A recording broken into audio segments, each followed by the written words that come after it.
So it was hot across the valley today. These were your official highs across the valley. McAllen leading the way at 105, but that wasn't a record. It was 107 back in 1984. Weslaco was 105 back in 1984, so we didn't get to a record there either. But even Port Isabel up to 100 this afternoon. Brownsville and Harlingen at 104, 103 in Edinburgh, and the last number we saw at Falcon Lake was 103. So everybody except the island going over that 100-degree mark this afternoon.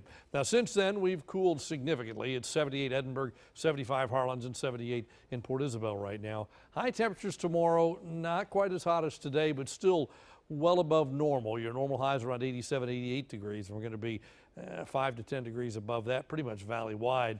And we don't cool off much until probably Sunday. Look at that. Saturday, we're back up at 103 as an average again. And a lot of the models indicate that the western part of the valley, Starr County, Rio Grande City, Roma, even into La Jolla, maybe Mission, readings could go up to 106, 107.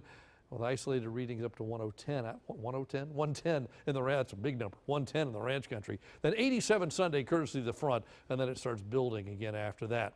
Rain chance, we really don't see anything. We've got dry every day. There is a chance late Saturday night, early Sunday, a brief shower with that front, but that would be during the nighttime hours.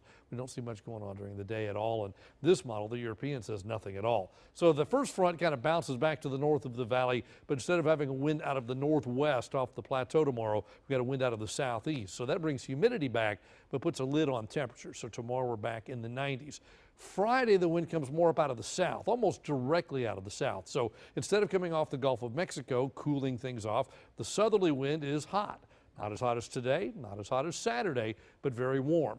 And then Saturday, the next front starts making its way across the state. Then the flow comes back off the mountains and down slopes again.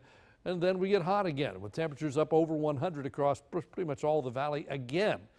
And then Sunday, this front comes through and puts an end to that nonsense, and we turn cooler and less humid for early next week, and our 100-degree days will be gone at least for a while. The models do bring another front onto the map around Wednesday or so. Ahead of that, temperatures may get quite hot yet again.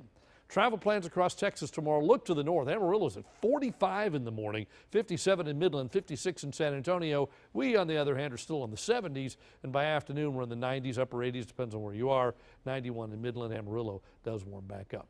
So tonight for a low 67. Humidity is already returning. It's on its way back as we speak. And then tomorrow back to 94. That's it. Cooler than today, but still well above average for this time of year. Way above average by Saturday at 103. And then look at Sunday. Cooler, 87. Not cold, but cooler. That's about normal. And we're back to 99 by Wednesday of next week. That is your updated 4